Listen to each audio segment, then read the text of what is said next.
इंदौर की घटना है। 3 वर्ष की बालिका थी, उसको पिछले वर्ष कैंसर डिटेक्ट हुआ। तो जो उसके पेरेंट्स थे वो उसको एक जैन बाबा जी के पास ले गए। उन्होंने बोला कि इसको संथारा करवाया जाना चाहिए। और बाबा जी ने ऑन कैमरा ये भी बोला था कि बच्ची की मृत्यु के बाद इसको अगले जन्म में संपत्ति प्राप्त होगी। वो लड़की है छोटी सी, खाना नहीं दिया, पानी नहीं दिया, जितने दिन भी जिंदा रही उतने दिन तो वो तकलीफ झेल रही है और उस तकलीफ के लिए उसकी अपनी कोई रजामंदी नहीं है। ये क्रूरता है। मुझे ही कुछ हो जाए आज से 10-20 साल बाद या कभी भी जब भी, और मैं खाना भी नहीं खा सकता, मैं पानी भी नहीं पी सकता, मैं आधे समय बेहोश पड़ा रहता हूँ, तो फिर मैं अपनी चेतना में एक स्वतंत्र निर्णय करूंगा ना कि अब मुझे खाना नहीं खाना है, मैं इस हालत को क्यों घसीटूं। लेकिन जिंदगी कीमती बहुत है। जब तक थोड़ी सी भी संभावना हो कि जीवन का सदुपयोग करा जा सकता है, तब तक जीवन को नहीं छोड़ देना चाहिए।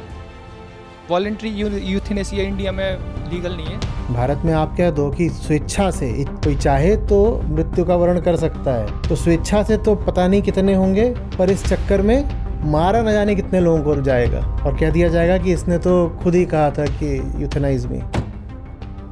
सही जिंदगी के लिए अगर आज मरना पड़े तो मर के दिखाएंगे, और 100 साल जीना पड़े तो 100 साल जी के भी दिखाएंगे। जितना मरना ज़रूरी है उतना ही ज़रूरी है जीना। नमस्कार आचार्य जी, आपने अभी जैन धर्म के बारे में बोला था और लोक धर्म के विषय में भी बोला था, जो बाबा जी वाला कल्चर है। तो मेरा नाम अरिहंत है और मैं एक जैन परिवार में पैदा हुआ था। अभी जैन धर्म में एक संथारा नाम की प्रथा है, जिसमें जो कोई अत्यधिक बूढ़ा हो या फिर बीमार हो तो वो अपनी वॉलंटरी से अपनी प्राण देता है, स्टार्व करके। और आपने पहले वीडियोज़ में बोला था कि आत्महत्या ठीक नहीं है, लेकिन सही काम के लिए अपने आप को झोंक देना, मतलब आत्म आहुति देना सर्वश्रेष्ठ होती है। तो अभी कुछ समय पहले की एक इंदौर की घटना है, जहाँ एक जैन दंपत्ति था, जिनकी एक 3 वर्ष की बालिका थी। उसको पिछले वर्ष कैंसर डिटेक्ट हुआ ब्रेन का, और सेकंड थर्ड स्टेज में, और उसका एक बार ऑपरेशन हुआ, लेकिन फिर भी वो फिर से कैंसर बढ़ गया और वो आईसीयू में गई और बहुत क्रिटिकल उसकी कंडीशन थी। तो जो उसके पेरेंट्स थे वो उसको एक जैन बाबा जी के पास ले गए। उन्होंने बोला कि इसको संथारा करवाया जाना चाहिए। तो उसका अंतिम समय था, वो क्रिटिकल थी, तो उसको जो पैलेटिव केयर दी जानी चाहिए थी, उसकी जगह उसको स्टार्व कराया गया। और इसके सामाजिक और कानूनी पक्ष अलग हो सकते हैं। तो आचार्य जी, मेरा और बाबा जी ने ऑन कैमरा ये भी बोला था कि बच्ची की मृत्यु के बाद कि इसको अगले जन्म में संपत्ति प्राप्त होगी। तो आचार्य जी, मेरा प्रश्न ये है कि लोक मान्यता के आधार पर किसी की जान लेना कहाँ तक उचित है? ये सारी बात अपने लिए होती है, कि दूसरे की जान लेने के लिए थोड़ी होती है। 3 साल की बच्ची है, उसकी तो अभी चेतना ही विकसित नहीं हुई है।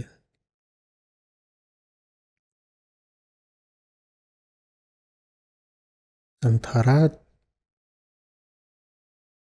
जानने समझने लोग, योग्य जो लोग हैं उनके लिए है, प्रासंगिक है, हो सकती है वहाँ प्रासंगिक।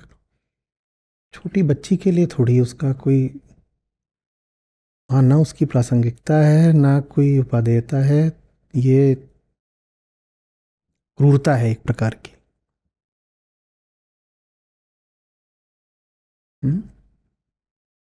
शरीर कष्ट में है, मैं शरीर को जानता हूँ।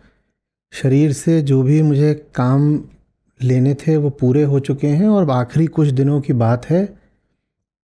मैं न तो समाज पर बोझ बनना चाहता हूँ, न स्वयं पर बोझ बनना चाहता हूँ, और मुझे नहीं लग रहा कि इस शरीर को और घसीटने से कोई सार्थक प्रयोजन सिद्ध हो रहा है।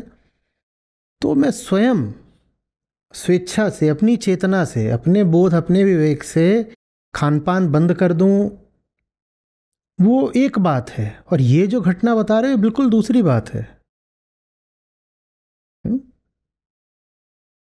सिद्धांततः अगर कोई व्यक्ति 70-80 का हो गया है और उस स्थिति में आ गया है जहां अब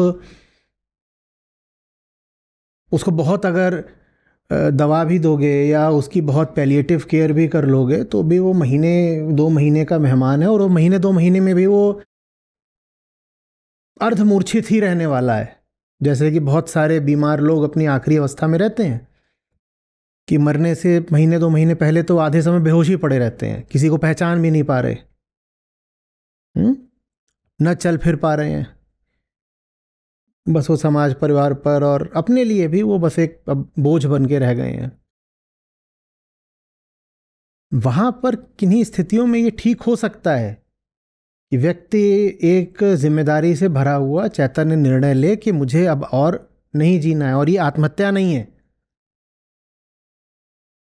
ये ऐसा है कि शरीर तो विदा अब हो ही रहा है, स्वयं ही विदा हो रहा है, लेकिन विदा होते होते वो 10-20 दिन 30-40 दिन वो दुनिया को कष्ट देगा, मुझे भी कष्ट देगा, बोझ बनेगा, संसाधन खींचेगा। तो इससे अच्छा है कि मैं अब इसको भोजन देना ही बंद कर दूं, क्योंकि ये जो भोजन अब भीतर जा रहा है ये किसी सार्थक काम में नहीं लग रहा है। भोजन ये बस अब दुख को बढ़ाने के काम आ रहा है। भोजन एक भोजन होता है जो भीतर जाता है तो ऊर्जा आती है तो आप, और एक भोजन होता है जो भीतर जाता है तो बस अब दुख ही बढ़ाता है। तो वहां मैं समझता हूं कि ये एक गरिमा की बात हो सकती है कि कोई व्यक्ति कहे कि हो गया, इस मशीन को और अब चलाने से कोई लाभ नहीं है, मैं आत्महत्या नहीं कर रहा, लेकिन मैं इस मशीन में अब और तेल नहीं डालना चाहता, जितना तेल इसमें है उतना अब ये चल ले, बाकी और इसको, वो एक बात है। ये बिल्कुल दूसरी बात है। ये तो बच्ची क्या जान रही है, उसके साथ जो हो रहा है उसमें उसकी चेतना का क्या योगदान है। और आप खाना नहीं खाते, खाना ना खाने से शरीर में तो पीड़ा होती ही होगी। शरीर तो भुभुआता ही होगा कि खाने को दे दो।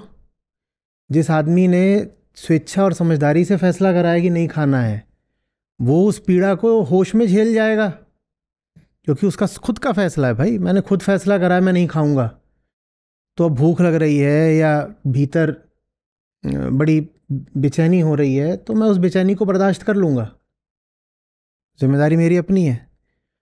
पर वो लड़की है छोटी सी, आपने खाना नहीं दिया तत्काल तो मर नहीं गई होगी, मुझे नहीं मालूम वो कितने समय तक जिंदा रही, 2 दिन। हाँ, खाना नहीं दिया, पानी नहीं दिया, तो वो 2 दिन 4 दिन 8 दिन जितने दिन भी जिंदा रही, उतने दिन तो वो तकलीफ झेल रही है, और उस तकलीफ के लिए उसकी अपनी कोई रजामंदी नहीं है।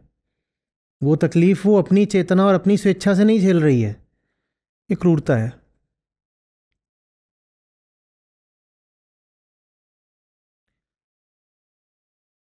ये क्रूरता है। संथारा की मैंने जब भी बात करी है इस अर्थ में करी है कि मैं आवश्यक नहीं समझता जिंदगी को घसीटते रहना। और ये भी है कि आत्महत्या ज्यादातर मामलों में कायरता का काम होता है। आप जिंदगी का सामना नहीं कर सकते क्योंकि आप अपने स्वार्थ अपने बंधन छोड़ना नहीं चाहते, तो आप जा करके देह का ही नाश कर लेते हो। लेकिन जो बिल्कुल बिरले एक्सेप्शनल मामले होते हैं वहां पर मैंने कहा है कि ये ठीक भी है। मुझे ही कुछ हो जाए एक आज से 10-20 साल बाद या कभी भी जब भी, और कोई अब संभावना नहीं है कि मैं कुछ कर सकता हूँ, मुझे कुछ हो गया है, मेरे गले में कुछ हो गया है, मैं आपसे बात भी नहीं कर सकता, मैं खाना भी नहीं खा सकता, मैं पानी भी नहीं पी सकता, मैं आधे समय बेहोश पड़ा रहता हूँ, तो फिर मैं अपनी चेतना में एक स्वतंत्र निर्णय करूंगा ना कि अब मुझे खाना नहीं खाना है, मैं इस हालत को क्यों घसीटूं। पर वो बिल्कुल आखिरी निर्णय होगा। मान लो ये है कि मैं बोल नहीं सकता पर मैं लिख सकता हूँ, तो मैं थोड़ी जान दे दूंगा, मैं कहूँगा चलो बोल नहीं सकता, मैं लिख के अपना काम कर लूंगा। या कुछ और कर लूंगा। स्टीफन हॉकिंस भी बोल नहीं पाते थे, उन्होंने दूसरे तरीके से अपना काम कर लिया था। जब लेकिन कुछ ना बचे, एकदम कुछ ना बचे, उम्र भी बहुत बढ़ गई है, बिल्कुल दिख रहा है कि कितनी भी कोशिश कर लो, अधिक से अधिक ज़िंदगी को 10 20 40 दिन और खींच लोगे। तो उस समय एक डिग्निफाइड विदाई के तौर पर संथारा ठीक हो सकता है कि घिसट घिसट के नहीं मर रहे, अपने खुद ही चले गए। और मालूम है,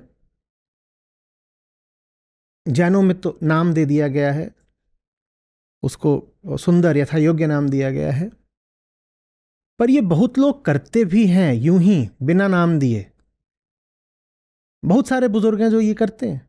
वो हो सकता है खाना पूरे तरह ना छोड़ते हों, पर वो इतना कम कर देते हैं, इतना कम कर देते हैं, देखा होगा कि मृत्यु से हफ्ते भर पहले या महीने भर पहले वो शून्य बराबर खा रहा है, फिर धीरे धीरे अपना विदा हो गए।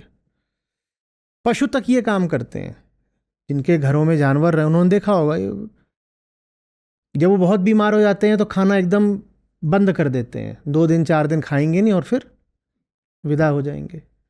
ठीक है, जिंदगी को घसीटते रहना कोई अनिवार्य तो नहीं है, लेकिन जिंदगी कीमती बहुत है। जब तक थोड़ी सी भी संभावना हो कि जीवन का सदुपयोग करा जा सकता है, तब तक जीवन को नहीं छोड़ देना चाहिए। ठीक है, और छोड़ना है ये निर्णय अपना होना चाहिए भाई, कोई और मेरे लिए थोड़ी निर्णय करेगा।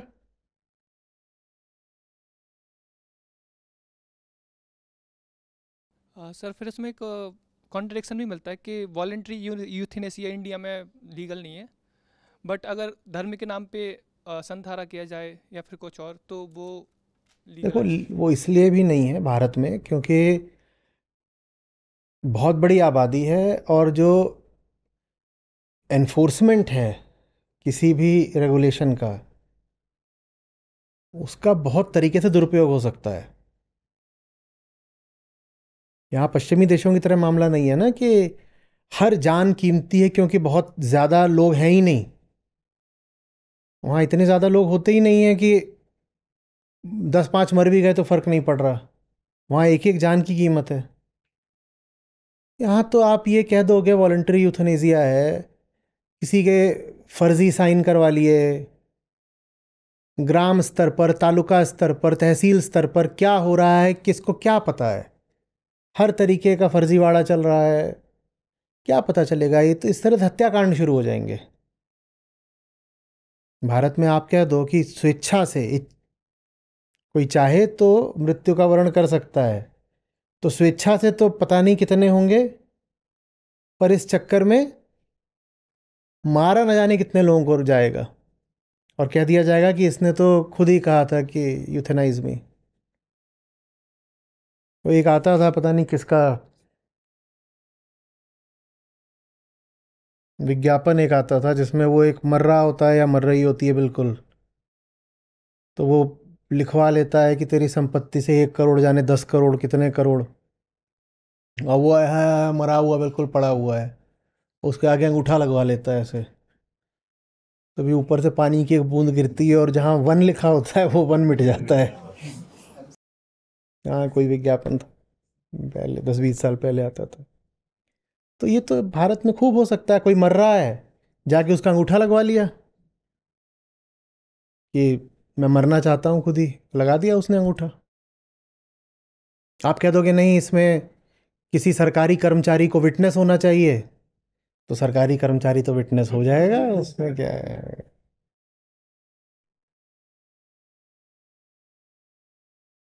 हम्म? तो इसलिए भारत में उस चीज़ को अभी वैधानिक मान्यता नहीं है, और मैं समझता हूँ होनी भी नहीं चाहिए। जब तक आप थोड़े समझदार देश नहीं बन जाते, तब तक आपने यूथनेसिया अलाउ कर दिया तो उसकी आड़ में हत्याएं होंगी। फिर हम भावना प्रधान भी तो लोग हैं। हम्म किसी का कुछ हो गया, किसी को पता चल गया, अरे वो तो आज वहाँ पे वो फलानी के यहाँ गए थे, अब मैं आज जब निराहार रहूंगी, आमरण निराहार रहूंगी। जब इस तरह के देशवासी हों तो वहाँ पे आप यूथनेसिया को लीगलाइज नहीं कर सकते। कोई किसी भी बात पे मरने को तैयार हो जाएगा। हमारे देश में तो वैसे ही लोग ज़िंदगी से इतने बेजार हैं कि मरने का मौका दो। हर आदमी मरने को तैयार बैठा है। सड़क पे जाओ, लोग जैसे गाड़ी चला रहे हैं, तुम्हें क्या लगता है जीना चाहते हैं? हंसने की बात नहीं है। अगर तुम गौर से देखोगे तो उनके भीतर कोई बैठा है जो चाह रहा है कि वो मर जाए, पर वो इतना साहस भी नहीं कर पाते हैं कि किसी खतरे के काम में, किसी सार्थक काम में जाकर के स्वयं को अर्पित कर दें। तो वो इस तरीके से अपनी मौत का आयोजन करते हैं, ऐसे ऐसे बाइक चला रहे हैं, ये कर रहे हैं, वो कर रहे हैं, ट्रेन के सामने घुस रहे हैं, ट्रेन से लटक रहे हैं। ये आदमी जीना चाहता है क्या ना?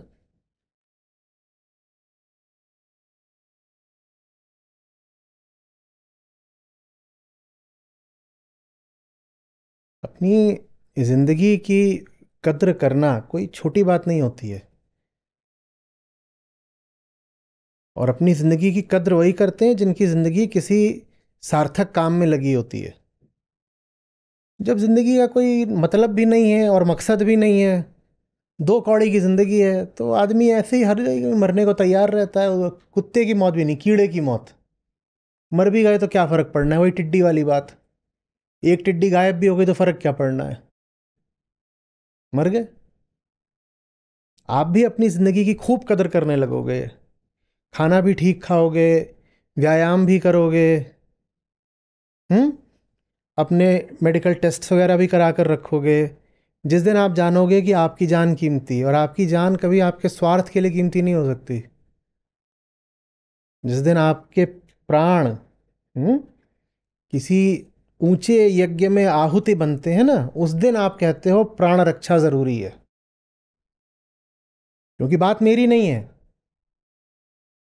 बात मेरी नहीं है, बात उस यज्ञ की है। मेरे प्राण मेरे होते तो बर्बाद भी कर लेता, पर मेरे प्राण अभी आहुति बनने हैं। आग ठंडी पड़ जाएगी मैं मर गया तो, फिर आप कहोगे कि मुझे प्राण रक्षा अपनी करनी है। भारत में कहाँ कोई यज्ञ हो रहा है? हर आदमी बस वही कोई कीड़ा, कोई टिड्डी की तरह जी रहा है। मरने का मौका मिले खट से मर जाते हैं। और ऐसे ही नहीं मरा जाता कि पंखे से लटक गए। हम्म? अभी लू चल रही है, धूल उड़ रही है, और वहाँ उसने सड़क किनारे खुले में रखा हुआ है, और आप वहाँ पे खड़े हो करके खा रहे हो। वहाँ बाइक रोकी और वहाँ पे आपने कुछ खाना शुरू कर दिया। ये नहीं है कि आप इतने गरीब हो या कि वो आपका लंच है, आप क्या करोगे? वो आप स्वाद के लिए खा रहे हो, टिक्की है वो, गोलगप्पा है या कुछ है। तो ये भी नहीं है कि पेट भरने के लिए खा रहे हो, तुम स्वाद के लिए खा रहे हो। एकदम धूल उड़ रही है। कई बार आप नोएडा वगैरह जाओ तो नाला होता है, भारी नाला, और एकदम ऐसा नाला कि दो सड़क छोड़ के भी उतनी दूर तक उसकी बदबू आ रही होती है। और नाले के ठीक बगल में किसी ने ठेला लगा रखा होता है, और इधर उधर के ऑफिस से भी लोग उतर के आके वहाँ पे मस्त अपना कुछ खा पी रहे हैं। ये वो लोग हैं जो अपनी ज़िंदगी से खुश नहीं हैं। आर्थिक कारण है, मैं स्वीकार करता हूँ। ये मत कहने लग जाना कि गरीबों का मजाक उड़ा रहे हो। गरीबों का मजाक नहीं उड़ा रहा मैं, किसी गहरी मनोवैज्ञानिक चीज़ की ओर इशारा कर रहा हूँ। ये वो लोग हैं जो कह रहे हैं कि किसी तरह ये ज़िंदगी समाप्त हो जाए, बस हो जाए इस बार टाइफॉइड, और बढ़िया वाला हो जाए। देखो, हमें अपने बारे में उतना ही पता होता है, जानते हो ना साइकोलॉजी की थ्योरी, कि ठीक जैसे एक आइसबर्ग का इतना सा जो हिस्सा होता है वो दिखाई दे रहा होता है, वैसे भी हमें भी अपने दिमाग का, मन का, अपने भीतरी जगह इतना ही हिस्सा दिखाई दे रहा होता है। बाकी हमारे ही भीतर क्या चल रहा है हमें नहीं पता होता। अब ऐसी स्थिति में आप यूथनेसिया अलाउ कर दोगे तो क्या होगा, सोच लो। हर चौथा आदमी खड़ा हो जाएगा, मुझे भी जाने दो। कतारें लगी हुई हैं। और हमारे यहाँ तो ये भी है कि अगर बाबा जी की बूटी लेकर के मरोगे तो सीधे स्वर्ग प्राप्त होगा। कतार और लंबी हो जाएगी कि जल्दी से इस मृत्यु लोक से प्रस्थान करो। ऊपर अप्सराएं की हूरें इंतजार कर रही हैं। सूरमा की, सही व्यक्ति की, ये दो आपको विरोधाभासी बातें देखने को मिलेंगी। जहां जरूरी है वहां वो जान बचाएगा नहीं, जहां जान गंवाना जरूरी ही हो जाएगा। सही युद्ध में और सही क्षण में आप पाओगे कि वो प्राणों का कोई लोभ नहीं कर रहा है, और साथ ही साथ मूर्खता की बातों में वो किसी भी तरह अपने आप को खटाएगा नहीं, मिटाएगा नहीं, गंवाएगा नहीं। सही युद्ध में स्वयं को बचाएगा नहीं और गलत युद्ध में स्वयं को गंवाएगा नहीं। वो प्राण अर्पण करना भी जानता है और प्राण रक्षा करना भी जानता है। सही जगह पर प्राण अर्पण करेगा, बिल्कुल बेखौफ। और मूर्खता की चीजों से हुई थोड़ी कि ऐसे बाइक ऐसे ऐसे चला के सड़क पे मर गए, बिल्कुल पिछे हुए पड़े हुए हो। इसमें कौन सी तुमने शहादत दे दी है? ये तुमने कौन सी अभी बड़ी बढ़िया चीज करके दिखा दी कि ये देखो, रील बना रहे थे बाइक का पहिया उठा के।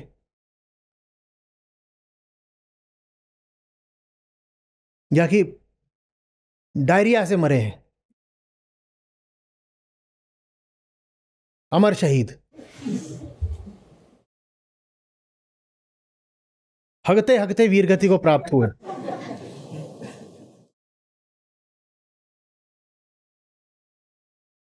जाते जाते लिटरली निर्मल होकर गए, क्योंकि मल तो बचा ही नहीं भीतर। अगर जिंदगी सार्थक है तो जिंदगी की रक्षा करना भी सीखो। वो सब वरना जो खबरें छपती रहती है ना कि दो लोग कंचे खेल रहे थे और एक दूसरे का सर फोड़ दिया और मर गए। लानत है। मरना तो है ही एक दिन, पर ऐसे थोड़ी मरेंगे।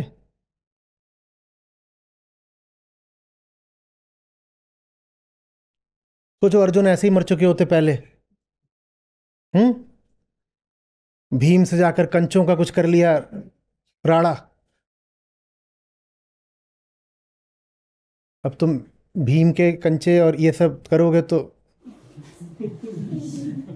भीम ने कहा तेरा गांडी बाण बाद में तू उठाएगा, पहले तो ये मेरा मुक्का ही काफी है। छोटे मोटे झगड़ों में अगर वो पहले ही निकल लिए होते तो फिर कहां से आती गीता?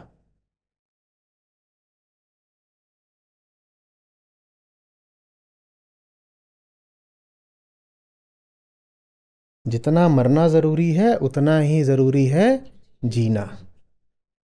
हमने कहा था ना एक बार, सही जिंदगी के लिए अगर आज मरना पड़े तो मर के दिखाएंगे, और 100 साल जीना पड़े तो 100 साल जी के भी दिखाएंगे।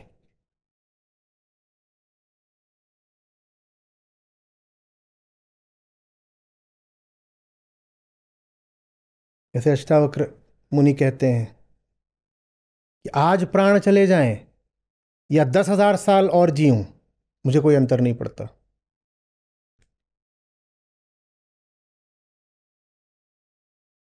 जाते हो तो आज चले जाएं, और नहीं जा रहे, जिंदगी चल रही है तो 10,000 साल और चले तो भी मुझे अंतर नहीं पड़ता,